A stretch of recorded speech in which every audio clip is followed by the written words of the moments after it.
Hey everybody, good morning. It's Coach Jessica, and I have a few things I want to say to you this morning. Number one, it's a brand new month. Yes, we are midway through this group, but it is August 1st, a brand new month. And I hope with the beginning, with a calendar change, that you can embrace that.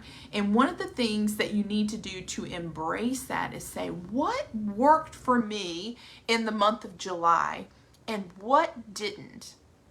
I love the question, what got in my way? Acknowledge your wins, but also say, what got in my way? What little shift can I have in this new month that will cause me to get a different result? The beginning of new things, hope always springs up in me as we have a calendar change, a season change, a year change, because it really is this reminder that we have this fresh start. Now, we know we have new grace, new mercy, new authority every morning, but the calendar just reinforces that. So I really just challenge you that if you haven't thought about the fact that it's a new month, if you keep doing the same things you did last month, for some of you that are on a good path, that's exactly what you need to do. You just keep on doing. Acknowledge what it was. Still reflect. Acknowledge what it was you put into place that's getting you the changes you want. And then that way you can continue them. Don't forget daily, absolute daily declarations. Not just one day, every day. What is it that I will do today? What will I do? Pre-decision is powerful. Today, I will only eat foods that nourish me, or today, I will only eat when I'm actually hungry. And we're going to start to get into food and what real hunger is versus emotional hunger, and how do you know the difference and all that stuff. So I'm looking forward to that.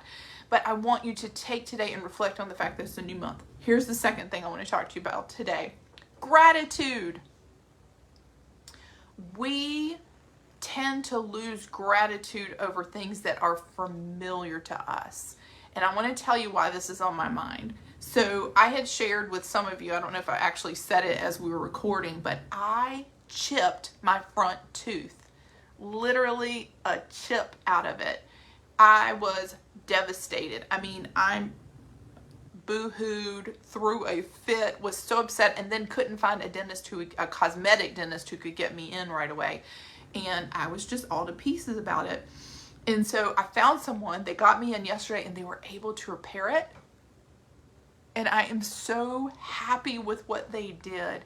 And it occurred to me that at some point, I stopped being grateful for my smile. I just took it for granted.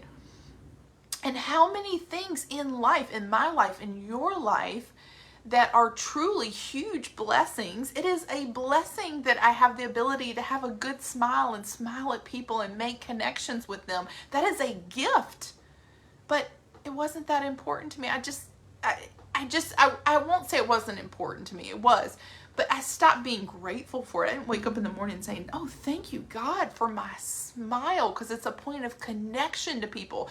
But when you lose it, or when something happens, sometimes it points you towards the fact that you have not been as grateful as you should be for something that's a blessing, because it's very familiar for you. And my teeth were very familiar with me, and I gotta tell you, the gratitude for it is just bursting forth. But it's also a challenge for me and for you to look at other things in your life. What are the things in your life that you're just familiar with that maybe you're not grateful for? Like, do you have a great marriage? Do you have great kids? Are your kids healthy?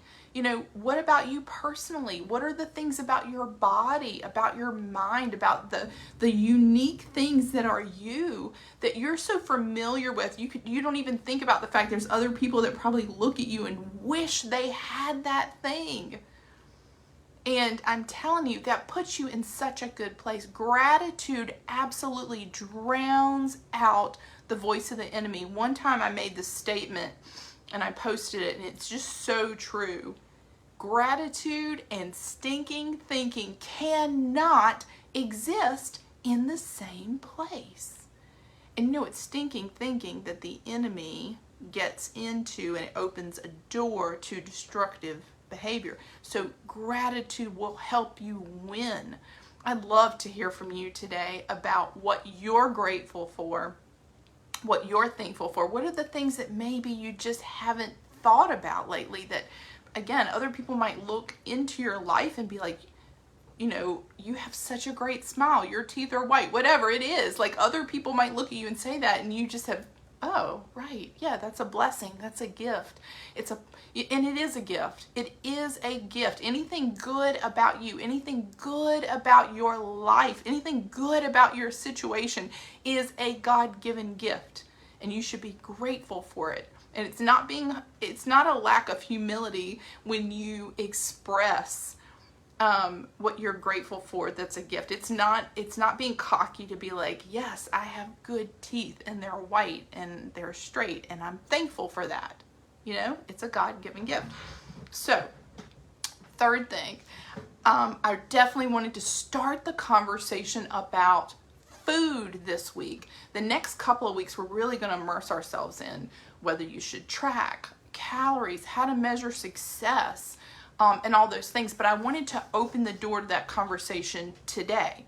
And the first thing that I want to address is, are there good and bad foods? The flaw with most people's thinking in the world is, and even in the eating disorder field, is this idea that there are no good and bad foods. Years ago, I took a class. I got a certification in eating disorder counseling, and I got it because I was curious, one, and two, I just wanted to say I had the thing. But this woman was like all other people that I had met in the eating disorder world, and that was, there are no good and bad foods, and let your body intuitively guide you to eat the things that you want to eat and you'll be okay. Well, that is a flaw. There are foods that are good for your body, and there are foods that are bad for your body, and it manifests in different ways in different people. So sometimes one of the things that the enemy will do is he'll point you towards someone who apparently eats, donuts for breakfast and junk for lunch and junk for dinner, and they appear to be thin and healthy. And he'll say, see, no, you're missing out because that person can have these things and they're okay. Guess what? They're not okay. There are foods that are not good for anyone.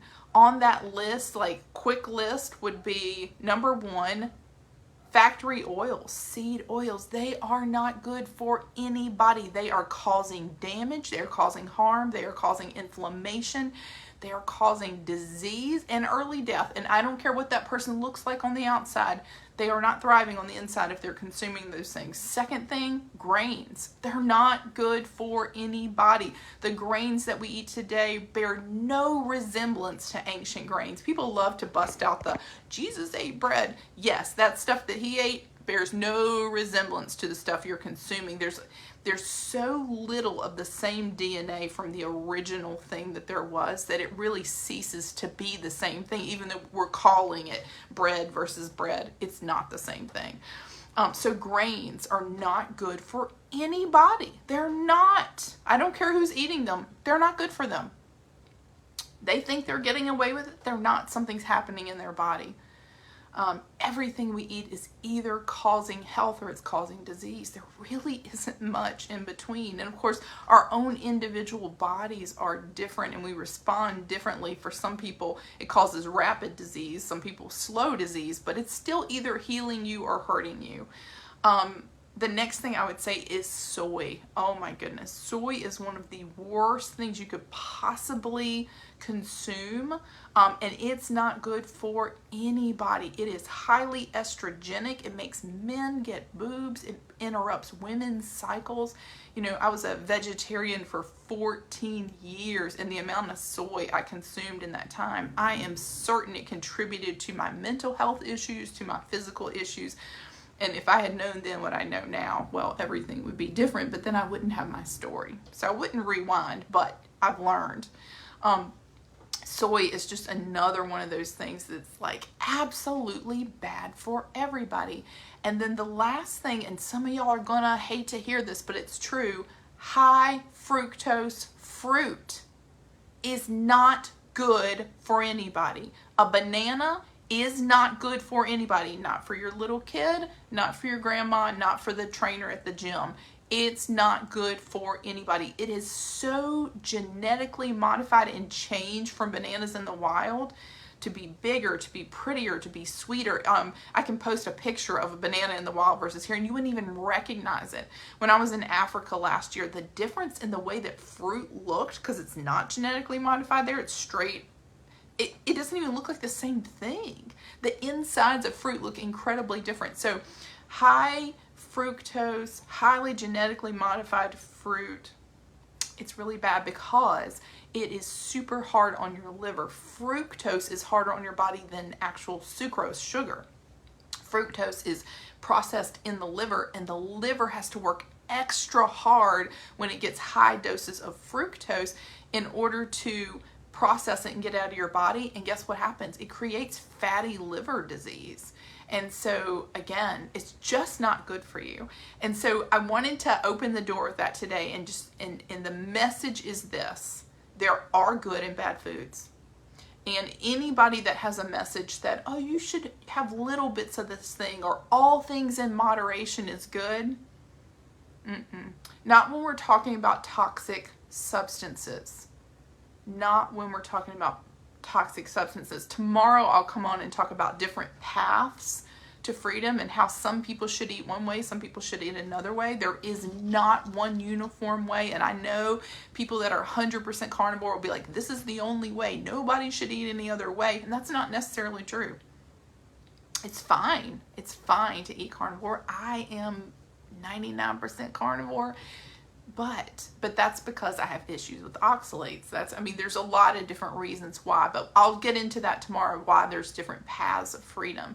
But today I want you to absorb the message that there are some things that are not good for anybody. And maybe in your daily declaration, as you say, I will only consume foods that nourish me, you think about those things that you tend to consume from time to time that you know are causing disease or causing harm. And remember, the enemy will always try to downplay the harm and overinflate what you're going to get out of that thing. So anyway, I really hope this is helpful for you today. I'll be back tomorrow with another nutrition and food message. Like I said, we are going to talk about tracking. We are going to talk about the scale. We are going to talk about calories. All those things are coming. I've got them on the agenda. But if there's something that you specifically want me to cover regarding food, like I can talk about oxalates and lectins in certain vegetables and things like that, I'm open to that. It may already be on my list, so if you give me something else, feel free. But today, embrace the new month. Think about what you're grateful for. Really, truly, what have you just forgotten to be grateful for? I am grateful for my smile today. Can't hardly wipe it off my face. And guess what? It has nothing to do with my circumstances. My smile is something to be grateful for. It's a God-given gift, and I'm so grateful because I didn't have it for a couple days. So anyway, everybody have a wonderful day. I am so grateful for you. I am so grateful that you're on this journey. I'm grateful for revelation of freedom. And I believe over the next 4 weeks, or I guess 3.5 weeks now, you're just going to continue to improve and prosper. I'll talk to you later. Bye.